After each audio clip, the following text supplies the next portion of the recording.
Chapter 15. A God Buys Us Cheeseburgers. The next afternoon, June 14th, 7 days before the solstice, our train rolled into Denver. We hadn't eaten since the night before in the dining car somewhere in Kansas. We hadn't taken a shower since Half-Blood Hill, and I was sure that was obvious. Let's try to contact Kyron, Annabelle said. I want to tell him about the talk with the river spirit. We can't use phones, right? I'm not talking about phones. We wandered through downtown for half an hour, though I wasn't sure what Annabeth was looking for. The air was dry and hot, which felt weird after the humidity of St. Louis. Everywhere we turned, the Rocky Mountains seemed to be staring at me like a tidal wave about to crash into the city. Finally, we found an empty do-it-yourself car wash. We veered toward the stall farthest from the street, keeping our eyes open for patrol cars. We were 3 adolescents hanging out in a car wash without a car. Any cop worth his donuts would figure we were up to no good. What are we doing exactly? I asked, as Grover took out the spray gun. It's 75 cents, he grumbled. We only got 2 quarters left, Annabeth. Don't look at me, he said. The diner car wiped me out. I fished out my last bit of change and passed Grover a quarter, which left me 2 nickels and 1 drachma from Medusa's place. Excellent, Grover said. We could do it with a spray bottle, of course, but the connection isn't as good, and my arms are getting tired of pumping. What are you talking about? He fed in the quarters and set the knob to fine mist. IMing instead messaging? Iris messaging, Annabeth corrected. The rainbow goddess Iris carries messages for the gods. If you know how to ask, and she's not too busy, she'll do the same for half-bloods. You summon the goddess with a spray gun? Grover pointed the nozzle in the air, and water hissed into a thick white mist. Unless you know an easier way to make a rainbow. Sure enough, late afternoon light filtered through the vapor and broken colors. Annabelle held a palm out to me. Drachma, please. I handed it over. She tossed the coin over her head. Oh, goddess, accept our offering. She threw the drachma into the rainbow. It disappeared in a golden shimmer. Half-Blood Hill, Annabeth requested. For a moment, nothing happened. Then I was looking through the mist at strawberry fields and the Long Island Sound in the distance. We seemed to be on the porch of the big house. Standing with his back to us at the railing was a sandy-haired guy in shorts and an orange tank top. He was holding a bronze sword and seemed to be staring intently at something down in the meadow. Luke, I called. He turned, eyes wide. I could swear he was standing 3 feet in front of me through a screen of mist, except I could only see part of him that appeared in the rainbow. Percy! His scarred face broke into a grin. Is that Annabeth too? Thank the gods. Are you guys okay? We're fine, Annabeth stammered. She was madly straightening her dirty t-shirt, trying to comb the loose hair out of her face. We thought Kyron, he's down at the cabins. Luke's smile faded. We're having some issues with the campers. Listen, is everything cool with you? Is Grover all right? I'm right here, Grover called. He held the nozzle out to one side and stepped into Luke's line of vision. What kind of issues? Then just a big Lincoln Continental pulled into the car wash with its stereos turned to maximum hip-hop. As the car slid into the next stall, the bass from the subwoofers vibrated so much it shook the pavement. Kyron had to, What's that noise? I'll take care of it, Annabeth yelled back, looking very relieved to have an excuse to get out of sight. Grover, come on. What? Grover said. But get Percy the nozzle and come on, she ordered. Grover muttered something about girls being harder to understand than the oracle at Delphi, then handed me the spray gun and followed Annabeth. I readjusted the hose so I can keep the rainbow going and still see Luke. Kyron had to break up a fight, Luke shouted to me over the music. Things are pretty tense here, Percy. Word leaked out about the Zeus-Poseidon standoff. We're not sure how, probably the same scumbag who summoned the hellhound. Now the campers are starting to take sides. It's shaping up like the Trojan War all over again. Aphrodite, Ares, and Apollo are backing up Poseidon. More or less, Athena is backing Zeus. I shudder to think that Clarice's cabin would ever be on my dad's side for anything. In the next stall, I heard Annabeth and some guy arguing with each other. Then the music's volume decreased drastically. "So what's your status?" Luke asked me. "Kyron will be sorry he missed you." I told him pretty much everything, including my dreams. It felt so good to see him, to feel like I was back at camp, even for a few minutes, that I didn't realize how long I had talked until the beeper went off on the spray machine. Then I realized I only had one more minute before the water shut off. "I wish I could be there," Luke told me. "We can't help much from here, I'm afraid, but listen. It had to be Hades who took the master bolt. He was there at Olympus at the summer solstice. I was chaperoning a field trip when we saw him. But Chiron said the gods can't take each other's magic items directly." "That's true," Luke said, looking troubled. "Still, Hades has the helm of darkness. How could anybody else sneak into the throne room and steal the master bolt? You'd have to be invisible." We both were silent. We were both silent until Luke seemed to realize what he said. Oh hey, he protested. "I didn't mean Annabeth. She and I have known each other forever. She would never, she's like a little sister to me." I wondered if Annabeth would like that description. In the stall next to us, the music stopped completely. A man screamed in terror, the car door slammed, and the Lincoln peeled out of the car wash. You better go see what that was," Luke said. "Listen, are you wearing the flying shoes? I'll feel better if I know they've done you some good." "Oh, yeah. I try not to sound too like a guilty liar. Yeah, they're really coming in handy." "Really?" he grinned. "They fit in everything?" The water shut off. The mist started to evaporate. "Well, take care of yourselves out there in Denver," Luke called, his voice getting fainter. "And tell Grover it'll be better this time. Nobody will get turned into a pine tree if he just... The mist was gone and Luke's image faded to nothing. I was alone in a wet, empty car wash stall. Annabeth and Grover came around the corner, laughing, but stopped when they saw my face. Annabeth's smile faded. "What happened, Percy? What did Luke say?" "Not much," I lied, my stomach feeling as empty as a Big 3 cabin.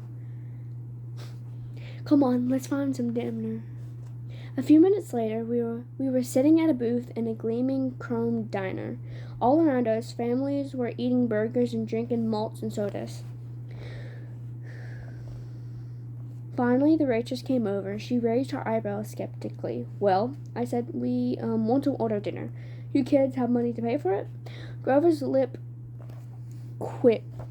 lip quivered. I was afraid he would start bleeding or worse, eating the linoleum. Annabeth looked ready to pass out from hunger. I was trying to think up a sob story for the waitress when a rumble shook the whole building. A motorcycle the size of a baby elephant had pulled up to the curb.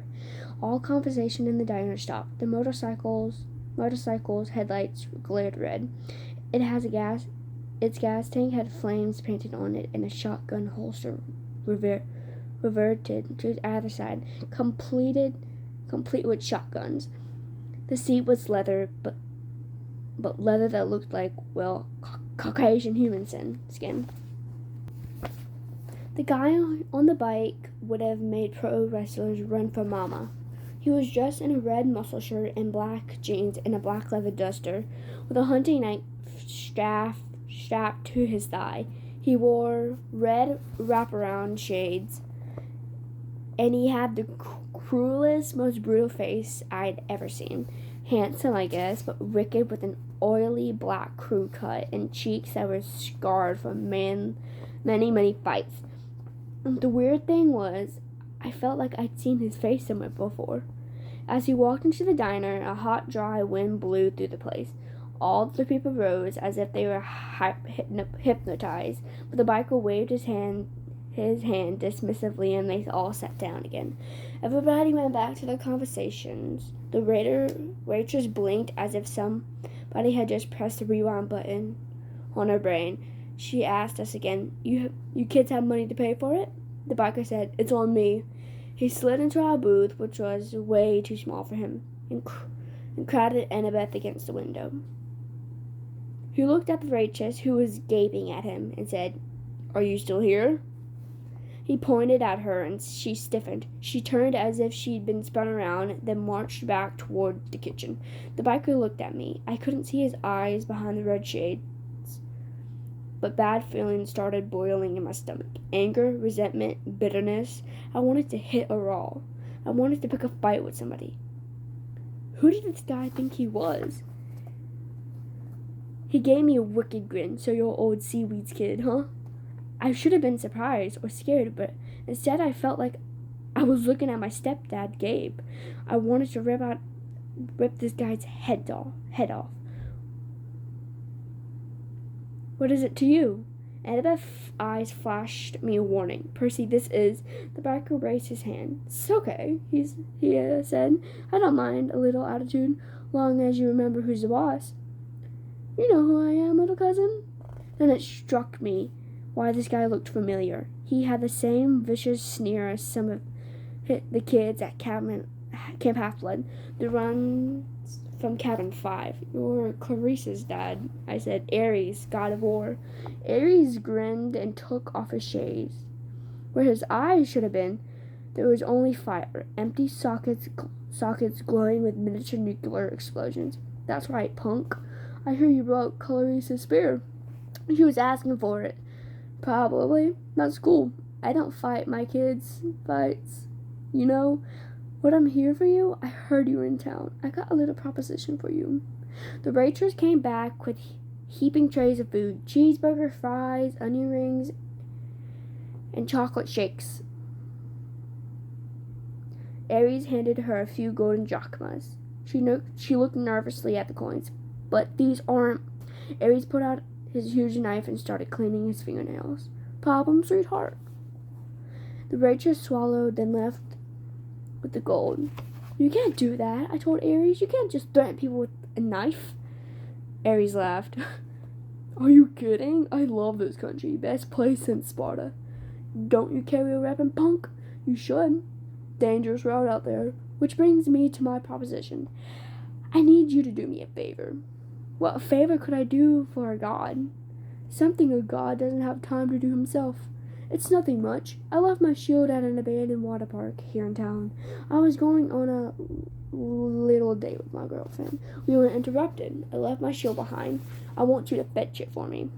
Why don't you go back there and get it yourself? The fire in his eye sockets glowed a little hotter. Why don't I turn you into a prairie dog and run you over with my Harley? Because I don't feel like it. A god has given you an opportunity to prove yourself, Percy Jackson. Will you prove yourself a coward? He leaned forward. Or maybe you only fight when there's a river to dive in, so your daddy can protect you. I wanted to punch this guy, but somehow I knew he was waiting for that. Ares' power was causing my anger.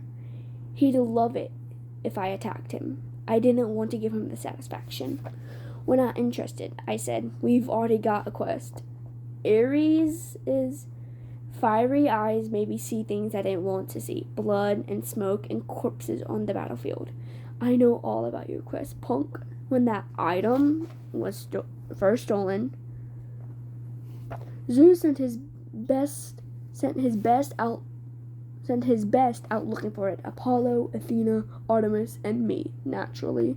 But if I couldn't sniff out a weapon that powerful... He licked his lips, as if the thought of the Master Bolt made him hungry. Well, if I couldn't find it, you got no hope. Nevertheless, I'm trying to give you the benefit of the doubt. Your dad and I go way back. After all, I'm the one who told him my suspicions about old corpse breath. You told him Hades stole the bolt? Sure, framing somebody to start a war? Oldest trick in the book.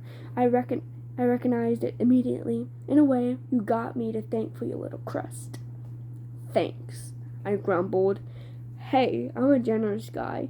Just do my little job and I'll help you on your way. I'll arrange a ride west for you and your friends. We're doing fine on our own. Yeah, right.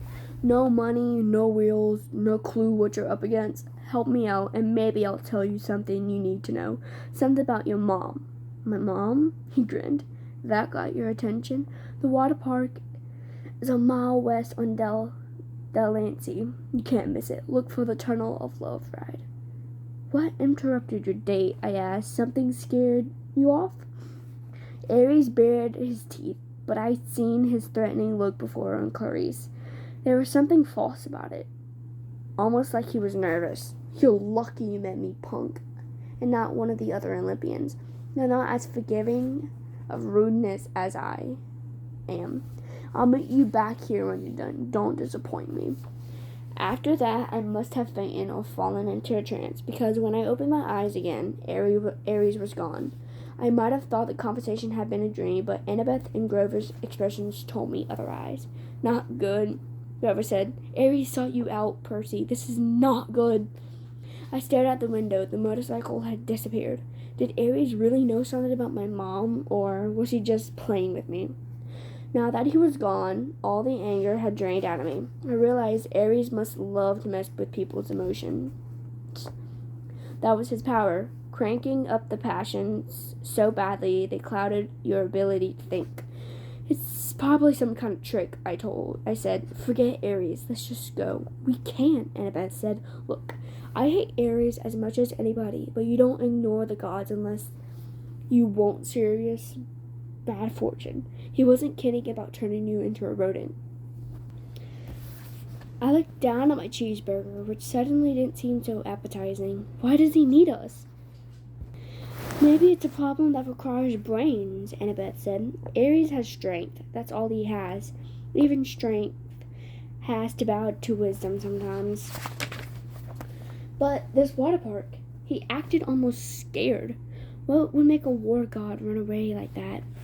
Grover and Annabeth glanced nervously at each other. Annabeth said, I'm afraid we'll have to find out. The sun was sinking behind the mountains by the time we found the water park. Judging from the sign, it once had been called Waterland. But now some of the letters were smashed out, so it read, Rad. The main gate was padlocked and topped with barbed wire. Inside was huge dry water slides and tubes and pipes curled everywhere, leading to empty pools. Old tickets and advertisements fluttered around the asphalt. With night coming on, the place looked sad and creepy.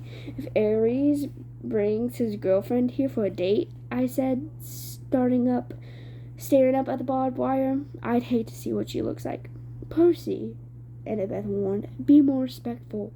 Why? I thought you said you hated Aries. He's a god. He's still a god.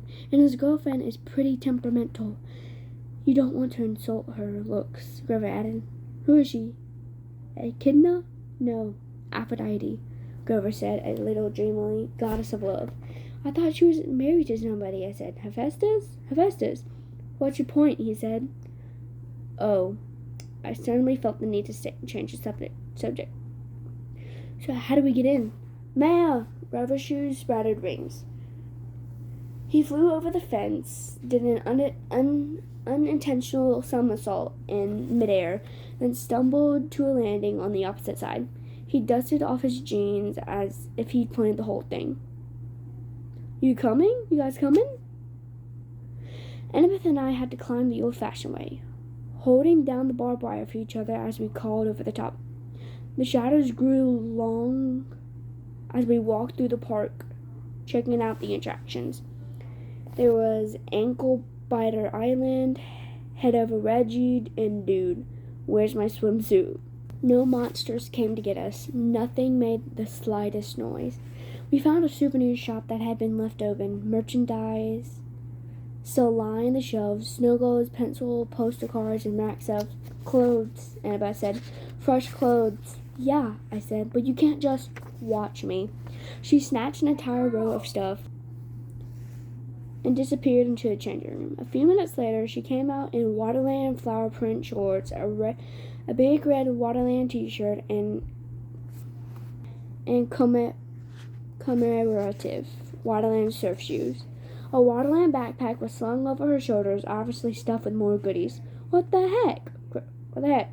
Grover shrugged. Soon, all three of us were decked out like walking advertisements for the DFAC theme park. We continued searching for the Tunnel of Love. I got the feeling that the whole park was holding its breath. So, Aries and Aphrodite, I said to keep my mind off the growing dark. They have a thing going? It's old gossip, Percy, Annabelle told me. 3,000-year-old gossip. What about Aphrodite's husband? Well, you know, she said, Hephaestus, the blacksmith. He was crippled when he was a baby, thrown off Mount Olympus by Zeus. So he isn't exactly handsome. Clever with his hands and all, but Aphrodite isn't into brains and talent. You know, she likes bikers, whatever. Hephaestus knows? Oh, sure, Annabelle said. He caught them together once, literally caught them, in a golden net and invited all the gods to come and laugh at them. She stopped, looking straight ahead like that. In front of us was an empty pool that would have been awesome for skateboarding. It was at least 50 yards across and shaped like a bowl. Around the rim, a dozen bronze statues of Cupid stood guard with the rings spread and bows ready to fire. On the opposite side from us, a tunnel opened up, probably where the water flowed into the pool when the pool was full. The sign above it read, Thrill Ride O Love. This is not your parents' tunnel of love. Grover crept toward the edge. Guys, look. Marooned at the bottom of the pool was a pink and white two-seater boat with a canopy over the top and little hearts painted all over it. In the left seat, glinting in the fading light, was Ares' shield. A polished circle of bronze. This is too easy, I said, so we just walk down there and get it.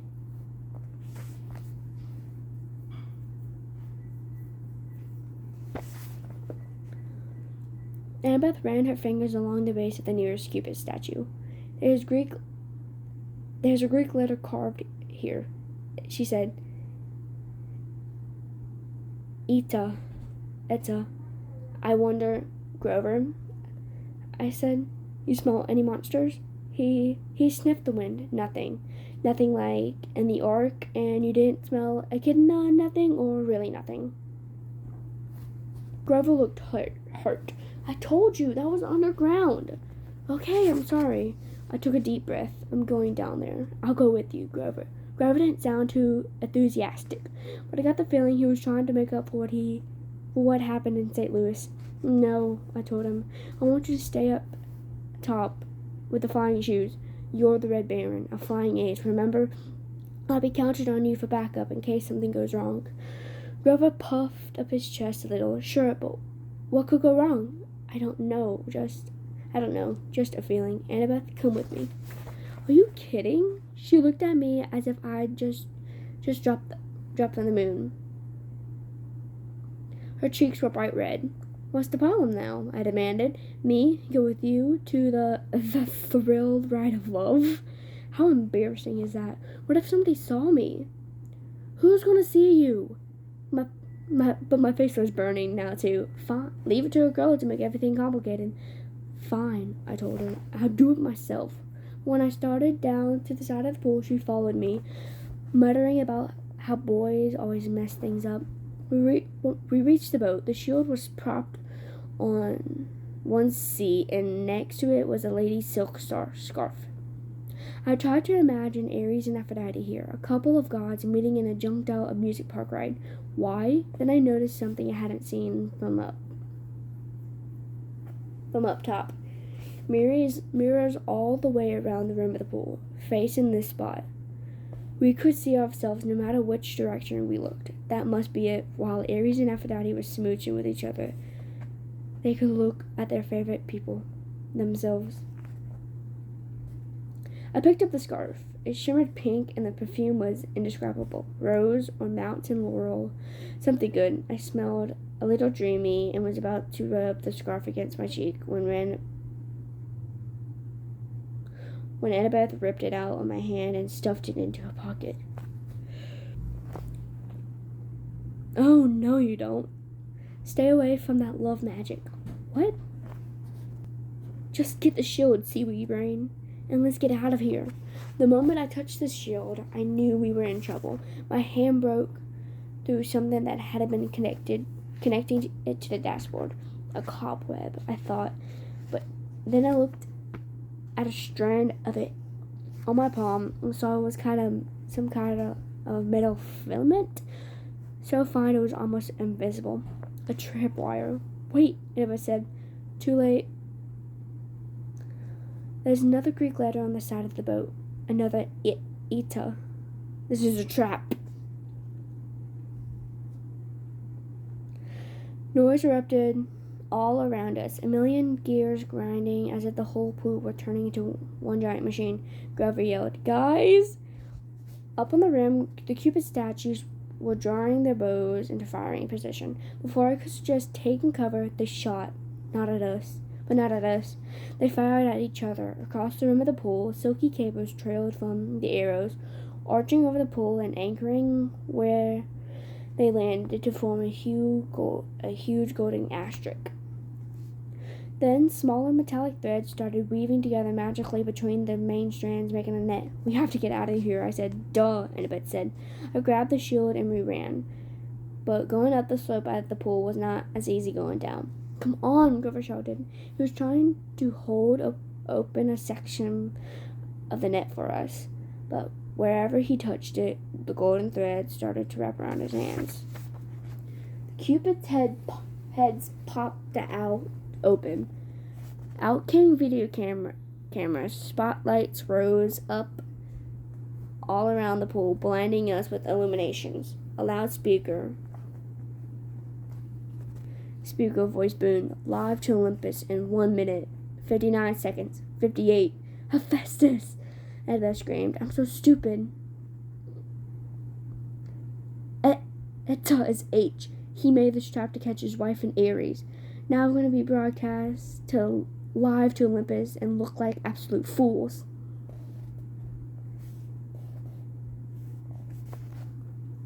We'd almost made it to the rim when the row of miniature mirrors opened like hatches and thousands of tiny metallic things poured out. Annabeth screamed. It was an army of wind-up creepy crawlies, giant bronze gear bodies, spindle legs, little pincer mouths, all scuttling towards us in a wave of clanking, whirling metal. "Spiders!" Annabeth screamed. I never seen her like this before. She fell backward in terror and almost got overwhelmed by the spider robots before I pulled her up and dragged her back toward the boat. The things were coming out from the rim now, millions of them, flooding toward the center of the pool, completely surrounding us. I told myself they probably weren't programmed to kill, just curl us and bite us and make us look stupid. Then again, this was a trap meant for gods, and we weren't gods. Annabeth and I climbed to the boat. I started kicking away the spiders as it swarmed aboard. I yelled at Annabeth to help me, but she was too paralyzed to do more than scream. 30, 29, called the loudspeaker. The spiders started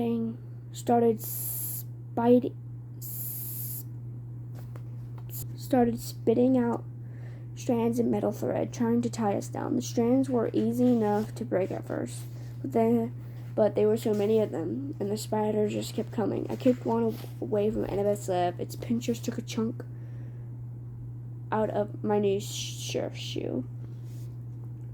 Grover hovered above the pool in his flying sneakers, trying to pull the net loose, but it wouldn't budge. "Think," I told myself, "think."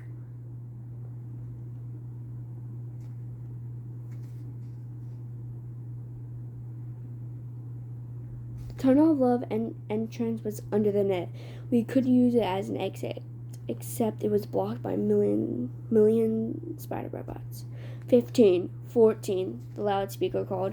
Water, I thought. Where does the ride's water come from? Then I saw them. Huge water pipes behind the mirrors, where the spiders had come from. And above the net, next to one of the cupids, a glass-windowed booth that must be the controller station. Grover, I yelled, get to that booth, find the on switch. But do it! It was a crazy hope, but it was our only chance. The spiders were all over the prow of the boat now, Annabeth screaming her head off. I had to get us out of there. Grover was in the controller's booth now, slamming away at the buttons. 5, 4. Grover looked at me hopelessly, raising his hands. He was letting me know that he pushed every button, but nothing happened. Nothing was happening. I closed my eyes and thought about waves, rushing water, the Mississippi River. I felt a familiar tug in my gut. I tried to imagine that I was dragging the ocean all the way to Denver. 2, 1, 0. Water exploded out of the pipes. It roared into the pool, sweeping away the spiders. I pulled Annabeth into the seat next to me and fastened her seatbelt, just as a tidal wave slammed into our boat. Over the top, whisking the spiders away and dousing us completely, but not capsizing us. The boat turned, lifted in the flood, and spun in circles around the whirlpool. The water was full of short-circuiting spiders, some of them smashing against the pool's concrete wall with such force they burst. Spotlights glared down at us. The cubic cans were rolling, live to Olympus, but I can only concentrate on controlling the boat. I willed it to ride the current to keep away from the wall. Maybe it was my imagination, but the boat seemed to respond. At least it didn't break into a million pieces. We spun around one last time. The water level was now almost high to shred us against the middle net. Then the boat's nose turned toward the tunnel, and we rocketed through into the darkness. Annabeth and I held tight, both of us screaming as the short shock curls and hugged corners and took 45-degree plunges past pictures of Romeo and Juliet and a bunch of other Valentine's Day stuff. Then we were out of the tunnel, the night air whistling through our hair as the boat barreled straight towards the exit. If the ride had been in working order, we would have sailed off the ramp between the Golden Gates of Love, and splashed down safely in the exit pool. But there was a problem. The Gates of Love were unchained. 2 boats that had been washed out of the tunnel before us were now piled against the barricade. One submerged, the other cracked in half. Unfasten your seatbelt, I yelled to Annabeth. Are you crazy? Unless you want to get smashed to death. I strapped Ares' shield to my arm. We were going to have to jump for it. My idea was simple and insane. As the boat struck, we would use its force like a springboard to jump the gate. I had heard people surviving car crashes that way, getting thrown 30 or 40 feet away from the accident. With luck, we would land in the pool. Annabeth seemed to understand. She gripped my hand as the gates got closer. On my mark, I said. No, on my mark. What? Simple physics. She yelled. Time, force times the trajectory angle. Fine, I shouted. On your mark. She hesitated, then yelled, now! Annabeth was right. If we jumped when I thought we should have, we would have crashed into the gates. She got us maximum lift. Unfortunately, that was a little more than we needed. Our boat smashed into the pileup and we were thrown into the air, straight over the gates, over the pool, and down towards solid asphalt. Something grabbed me from behind. Grover yelled. Annabeth yelled, ouch! Grover. In midair, he had grabbed me by the shirt and Annabeth by the arm and was trying to pull us out of the crash landing. But Annabeth and I had all the momentum. You're too heavy, Grover said. We're going down. We spiraled toward the ground. Grover was doing his best to slow the fall. We smashed into a floating board, Grover's head going straight into the hole where tourists would put their faces, pretending to be Nunu the friendly whale. Annabeth and I tumbled to to the ground, banged up but alive. Aries' shield was still in my arm. Once we caught our breath, Annabeth and I got Grover out of the photo board and thanked him for saving our lives. I looked back at the thrill ride of love. The water was subsiding. Our boat had been smashed to pieces against the gate.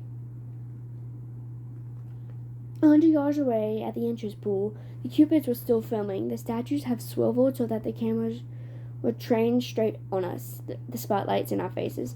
"Show's over," they yelled. "Thank you. Good night." The Cupids turned back to the original positions. The lights shut off. The park went quiet and dark again, except for the gentle trickle of water into the thrill ride of love's exit pool. I wondered if Olympus had gone to a commercial break or if our ratings had been any good. I hated being teased. I hated being tricked, and I had plenty of experience handling bullies who liked to do that stuff to me. I hefted the shield on my arm and turned to my friends. "We need to have a little talk with Aries."